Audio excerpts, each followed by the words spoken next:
Shanan Jones. This is Straight Talk with Atlanta Greg Fann, the Preacher Man, and his sidekick Shanan Jones. Frank discussions of issues affecting the ATL, Fulton County, the state of Georgia, the nation, and around the world. And now, here they are, live and in living color, the team of Jones and Fann, the Preacher Man. Oh, yeah, the Preacher Man and Shanan E. Jones. What's going on, Shanan? I like that little dance you were doing. You like my little dance? Yeah. When it's cold outside. It's cold outside. Well, welcome to another edition of Straight Talk with George the Greg Fann, the Preacher Man, and Shanan E. Jones. I tell you. But, you know, these are some good times. These are some good times. You know, we're getting into the holidays spirit, Thanksgiving and Christmas, you know, and, you know, we've gone through 2 years of just the pandemic and, you know, what's going on. You know, people couldn't get out, people couldn't do this, people couldn't shop, they couldn't do a lot of things that we're now doing, right? Yeah. And, you know, I just want to just say to people who are viewing today that as, you know, we listen to so many of these commercials, Shannon. You know, I'm on commercial overload. Political commercial? Yeah, I'm on commercial overload. I really am on commercial overload. Lord, if y'all don't go vote, y'all gonna make me lose my mind. Up in here. Y'all gonna make me act a fool. More than he already do. Please go and vote so they can stop the commercials. But you know, when what's really going on and as we see things and it's really going on, Shanan, people soon forget, and I've been doing a daily, you know, thing on Facebook Live and talking about this and trying to help people to remember. We have short memory. We really have a short memory. You know that? We really do. Because what we do is we have people that forget that when Donald Trump was president of the United States. Stop right there. That was ever go in. I just Paul, you said when he was. When he was. You got to say sea lion. We came out with what they call Corona. It was Corona when the virus first came out. They called it Corona. See, people forget they called it Corona. And then they went to COVID-19, right? Now, we have to realize and remember that Donald Trump knew about this virus before it got widespread. Mm-hmm. He knew about it. Mm-hmm. But knowing about it, he did nothing. He dismantled. You remember when he had Ebola, right? Mm-hmm. And Ebola was like we were going to spread in the United States. Yep. And former President Barack Obama formed a team that dealt with it. And when Trump became the president of the United States, he dismantled that team. And those people were the expert in dealing with viruses and those kinds of things that we did. Right, they were dealing with, but he dismantled that. And then after dismantling it, then knowing that this virus was out there, he did nothing to make sure that the citizens of the United States were abreast of the problem and how he was going to deal with the problem. Then when he finally came out with it, he started talking about, well, you can shoot a little Clorox in you can do it. saying all this foolishness, right? That's what I said when he was president. Yeah, I mean, but we got to realize, though, see, people talk about the economy and how bad the economy is. You got to realize that Donald Trump's scheme was, this was another part of the scheme, not just overthrowing the government with the insurrection, which he had another plan prior to that, and he could have won and thought he was going to win the election. He was going to be the savior of the people because he was going to get people infected with the virus. Then he was going to come back and he was going to come up with a medical cure to heal the virus. So he could have been the savior and he would have saved people, and people would say, well, I'm voting for Trump. I'm voting for Trump. I'm voting for Trump. But the economy went bad. Now say that another way because we don't want Facebook to cut us off. Okay. So you say it then. Say it like you want to say it. He closed down the pandemic office. Right. Okay. Which they couldn't organize. In the fund, when you close it down, I mean you remove the funding. Right. It ain't like you can just go get the check. Right. So they had to move the funding. The office was disbanded. So people got infected. He didn't get them infected. No, he didn't get them infected. But they got infected. They did get infected. They got infected. Correct. Because it was that. And when they got infected, then he came back and said this was what he was going to do. Thank you so very much. Thank you. Clarify, Yeah, because they you know they'll clarified cut us it. off. They cut us off. They cut us off. But we telling the truth because it's what? Straight talk. So how we go? How we go now? Now, 2 years, this economy was shut down. 2 years, shut down. Businesses couldn't open. Schools were closed. Merchandise was on ships that could not come over here, that was being imported, and we could not export, neither could we import. So a lot of things was happening, and people just was not working, and a lot of things. But when Mr. Biden became president, he inherited that problem. He inherited the problem. So what did Mr. Biden do? Now let's talk about it. Now I'm not for Democrats or Republicans, but let's just be real about things. He inherited a problem that he took by the bull by the horn, and he made sure that everybody who wanted the vaccine could get the vaccine, that they could get the shot. And then when people started getting the shot, people started getting jobs, they started going back to work, and they started being gainfully employed, they started back shopping. But let's look at what caused the inflation. Inflation is not only happening here in America, it's happening everywhere because the world was shut down. The whole world was shut down because of the virus. So now what you have people who are back in business and working and have lost a lot of money, lost money. And you know, big businesses, and we live in a capitalist society, they ain't about losing no money. They're gonna figure out a way to get that money, that profit margin, right? So now you have those individuals now who are now charging people more for things than they would have used to have if the economy had not been shut down. So when we put the problem of the economy on the Democrats did not create the problem, but Biden did not create the problem. The problem was created when we did not address the issue of COVID-19 or Corona or whatever the name was. We didn't deal with it then, because if we had dealt with it then, we would not be in the shape probably that we are in today. And that's my analysis of the paralysis, and that ain't nothing but straight talk. So don't let nobody fool you like, you know, Biden did this, or the Congress did this, or the Senate did this.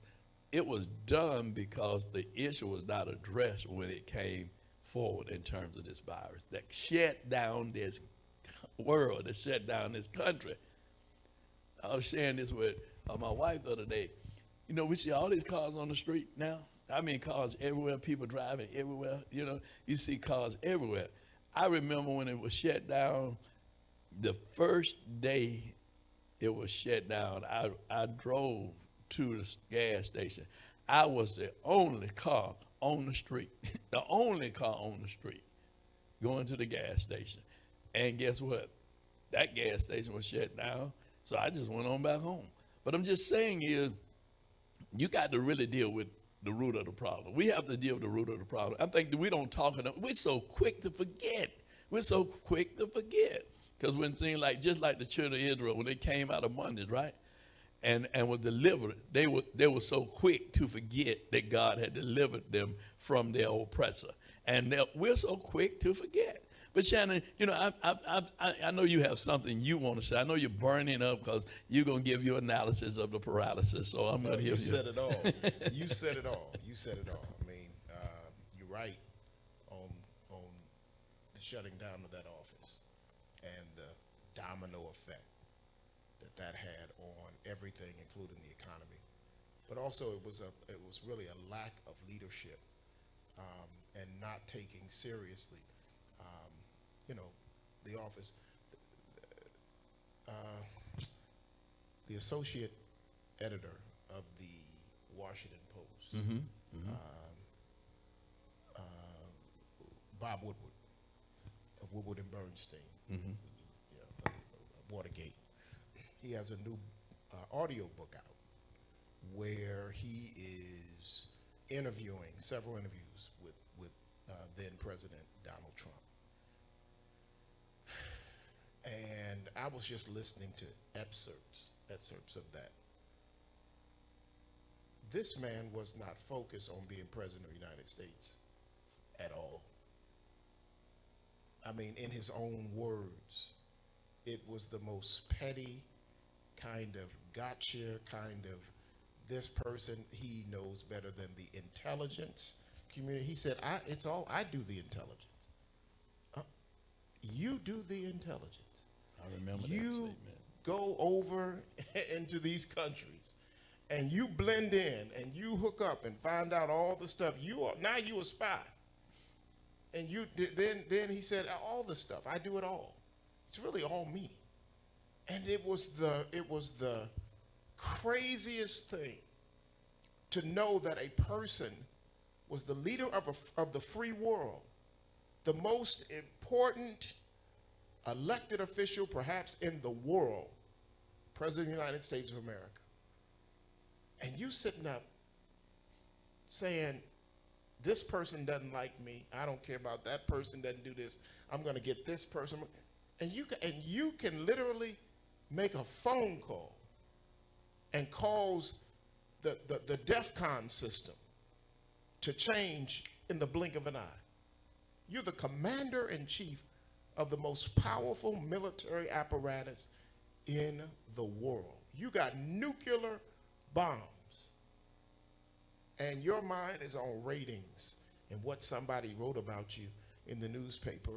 So it was the craziest, and I lost friends during COVID. We all lost friends and family members during COVID. You know, and family members, yeah. Yeah. Distant family members, but family members, but close friends that would have been here had the office been ready to deal with this issue, because they were dealing with Ebola. You're absolutely right. They dealt with it. So, you know, so the domino effect of all of this, and then the hypnotic of folks not understanding, you know, this whole MAGA movement and the spread of all that. So I could go on and on. You said it. Yeah, I mean, we could go on and on about it. It's just, yeah, we could. It boggles the mind. But I know you want to talk about some stuff. Well, I just want to say this: that how soon we forget, and we're at a crossroad now, whereas our democracy is on trial because of one individual and his lack of leadership, and those who followed his leadership that created the economy to be in the shape that it's in today. But we'll be back to talk more right here on Straight Talk with Judge Greg Fann, the preacher man, and Shanan E. Jones. After Miss C. Miss C gonna bring us news and information. She's your queen. Miss C. Hi, Miss C here. Hey, Greg. Hey, Shannon. Hello, everyone out there. Thank you so much for joining us today. This is Miss C, and I have some news for you. Listen, a good friend of mine, and you know him, your guy, Eli Smith, formerly of WYZE. He's now with WIGO. He's celebrating 30 years in radio and 30 years of being clean and sober. And he's celebrating it on October 30th. How about that? October 30th at 3 p.m. at Disciples of Faith. That's 1481 Woodbine Avenue in Southeast Atlanta. And he's also going to have a 10-year tribute to his mother, Ms. Eddie Mae Smith. And Rodell and I, I'm sorry, I'm Cynthia Waters and Rodell Lewis. We're going to be there for you, Eli. Listen, don't worry about it. You got 2 people going to be there. Okay? And just kidding. But he would love for all of you to show up. And it's going to be a really nice time. And I'm looking forward to being there with him. Eli and I have been friends ever since our days at WYZE. I've known him for about 28 or maybe 30 years. But anyway, that's coming up October 30th, 3 p.m. at Disciples of Faith, 1481 Woodbine Avenue in Southeast Atlanta. Now, let me tell you about some other stuff. Flipper Temple AME Church at 580 Atlanta Student Movement Boulevard invites you to our 102nd church anniversary. It's going on November 30th at the 10:45 a.m. service. And bringing the anniversary message will be Bishop A.J. Richardson. For more details, you can call the church at 404-522-5020, or you can go online to our website at www.flippertempleame.com. Reverend Gregory Vaughn Eason is pastor. All right. Now let me tell you about something else that's important. Listen, Turner Chapel AME Church will hold a college fair on Saturday, November 5th from 11 a.m. to 3 p.m. Some colleges will offer on-site acceptance, immediate scholarships, and application fee waivers. Over 50 colleges have been invited. Turner Chapel is located at 492 North Marietta Parkway in Marietta, Georgia. For more details, go online to turnerchapelame.org. That's turnerchapelame.org. Or you can send them an email to collegefair@turnerchapelame.org. Dr. Taruway R.A. Bright Sr. is the servant leader. And also, one thing I want to remind you is that it's time to vote. It's time to vote. Don't let this voting season get away from you, okay?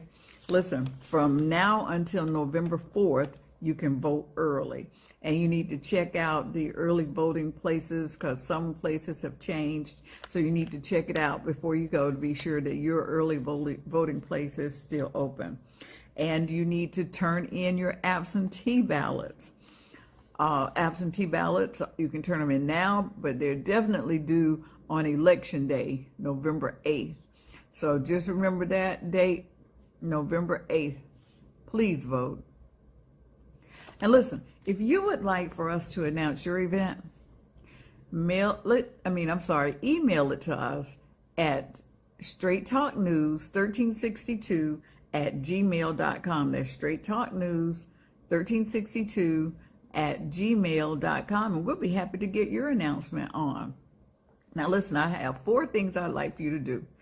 That's to like us, subscribe to us, leave comments, and share us. You know, I'm getting better. Look, I can even count. But anyway, I hope you have, I can't leave. I forgot. Our own Bishop Gregory Lamar Fann, he had a birthday this week. And I just want to wish you a very, very, very happy belated birthday, and wishing and praying that you have many, many, many more. Okay? All right, that's going to do it for Miss C, and we'll see you next time. Bye. Well, thank you, Miss C. Thank you, Miss C. Yes, Miss C. Thank you, Miss C. Miss C wished me a happy belated birthday. Miss C, but I didn't see you. I didn't see you. See, you didn't send me a card or anything, Miss C. I mean, with nothing in it. It was just a little card. You know, there wasn't nothing in it. We put a little something in it. But anyway, thank you, Miss C. And thank the rest of you all. I said they would wish me a happy birthday. When thank you God. were born, yes, when I was born. yearly inflation rate was 1.9%. The average cost of a new house was $8,450. The average wages per year was $3,210. Just wanted you to know.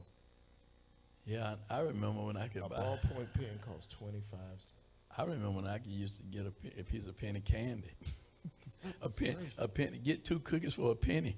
I remember that. 2 cookies for a penny. I went and bought some cookies the other day from Walmart, right? I like those oatmeal raisin cookies, right? 2 weeks ago, you could get 8 in a pack for $3. This past week, I went and bought a pack of 6. They were $5, almost $6. I mean, it's ridiculous. But it is what it is, and it's based on what we talked about earlier before. How you feel to be? I mean, I feel good. I really feel good. You know, I mean, I thank you so much. You know. You're one of them young old brothers. Thank you so very much. I'm glad you said that. One of them I'm old OG. I mean, young OG. What give you away? What's that? That crease in your jeans. That crease in your Cat Daddy.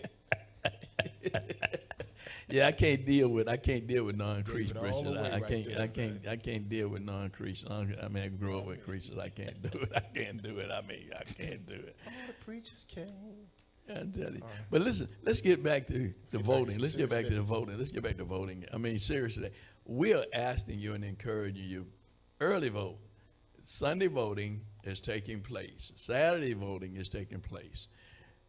Find out your early voting precinct, as Ms. C said, and let's go vote. Let's go vote. The numbers are up. The numbers are up. We're over 1 million that have already voted. Believe but that? I can believe it. I can believe, but we're still yet down. We're still yet down.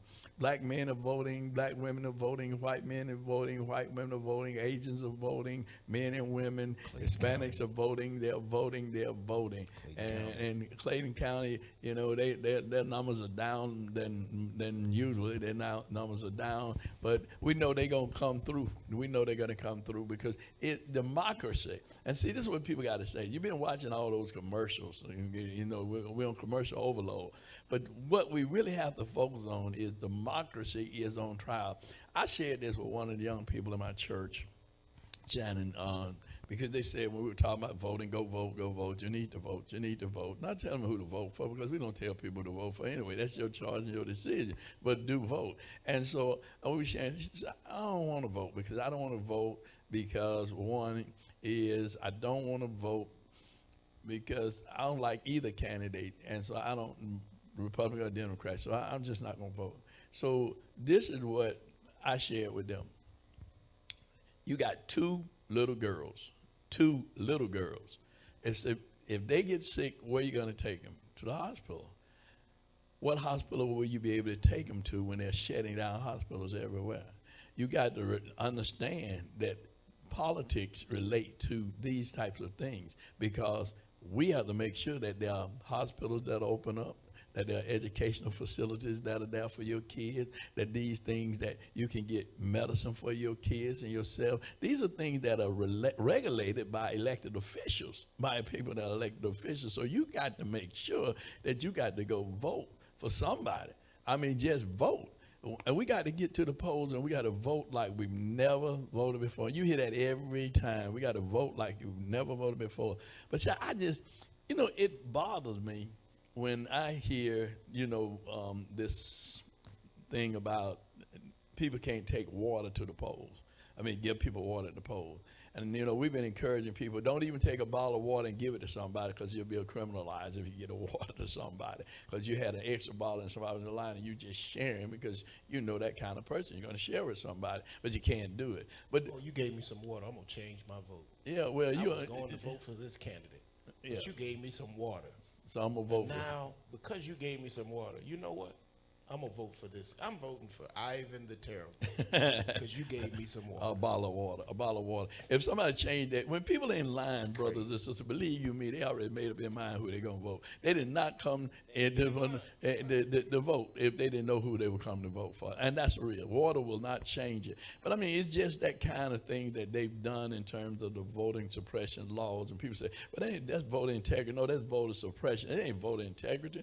It's voter suppression. Because when you have a person, I'm going to say it, Shanan, you may want to change how I said it, but I'm going to say it. When you have a person who lied on an affidavit to say that Georgia had X amount of people who voted that were ineligible rather, to vote, and then the judge in California says no.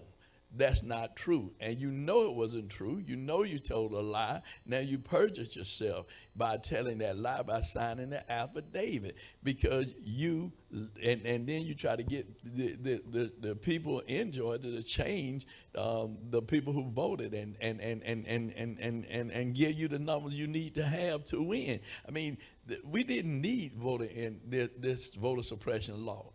What we needed people to do their jobs that were there to do those jobs because, well, I'm gonna leave it alone because I was just the Secretary of State, yeah, it's crazy. And they said, well, we're trying to make it easier to vote and harder to cheat.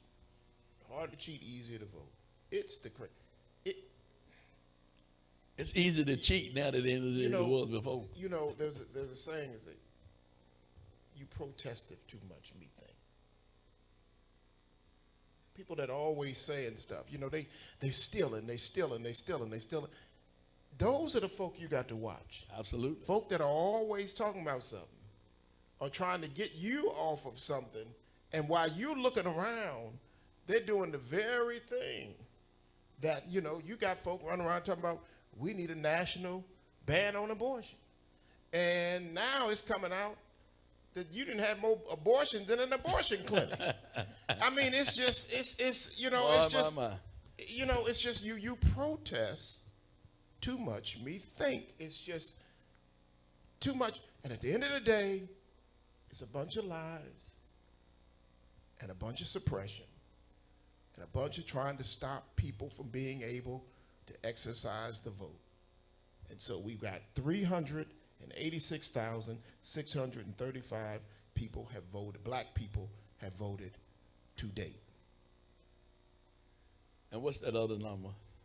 The other number? Which other? Of our Caucasian brothers and sisters. Caucasian community, right? 717,992 votes. So when we look at a Clayton County and the numbers, the reported numbers we got, and we got to make sure we're getting vetting these numbers, but these are some pretty good numbers. Right. 80% of the voters were black. Right. But there are 200 and some odd thousand registered voters in Clayton County, and only 30,000 of them have voted. 32,000 have voted. In total. So 80% of those 32,000 that have voted were black. But, you know, moving towards the last week of the early vote or on election day, that becomes an issue. And let me tell you something. If you're waiting for election day to go vote, and I want you to vote, so you vote early if you go there, but on election day, that's when the gamesmanship is going to begin. That's why we're telling you, just go vote early. Vote early. Just go vote early. You're driving right past the sign, says vote here. Stop, black folk, please, listen to me. Stop procrastinating. Stop putting off for tomorrow what you can do today. On Friday, we're going to bury a soldier. Yes, Lord. Who is the product of a soldier. She is the orange that came out of James Orange. And she continued to organize and to work the day before the early vote. On Sunday, October the 16th, the Lord called her home. Let me tell you something. Jemita Orange would have been the first one in the line to go vote. When she transitioned, she was organizing Souls to the Pole buses to move throughout the whole state. She was doing all this work. She was working in all the meetings, excited about it. Lord called her home the day before she could cast her vote. And you're sitting there debating whether or not do I like this person? Do I like that person? Doctor tell you got cancer. And you say, well, doctor say chemo, or what's the other one?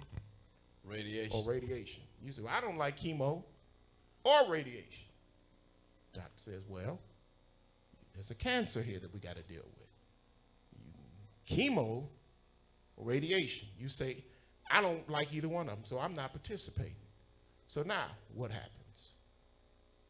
The cancer spreads. And you lose something precious that you had. Georgia has a cancer on it right now. And people are running back saying, I don't support this one or I don't support that one.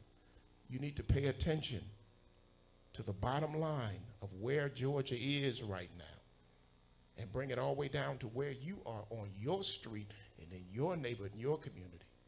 You need to really look at this and say, which candidate can I support that's going to advance my agenda? That's the question you need to ask. Not who you like, because this is not religion. Politics is not religion. We're not asking you to worship anybody. Which candidate and which platform will benefit you and your community? Go and do the work and research it, and then go vote. Let me just say this, because I want to be clear on this. We're not saying vote black or vote white. We're not saying vote Republican or Democrat. We're saying vote. Just vote. I don't vote. Just vote. Vote. We're saying vote. Vote. I mean, you vote your conscience. Just vote. Voting is important. Vote for the person that you want to hire to go to work for you. Again, early voting ends on the 4th. And you have sold to the polls this weekend, both Saturday and Sunday in Fulton County. And you have to check out if you're in another county, another area, you're in Chicago, some other place, because people watch this program all over. Just check with your election office, your Secretary of State office or your county election office, and find out if you have Saturday voting or Sunday voting this week.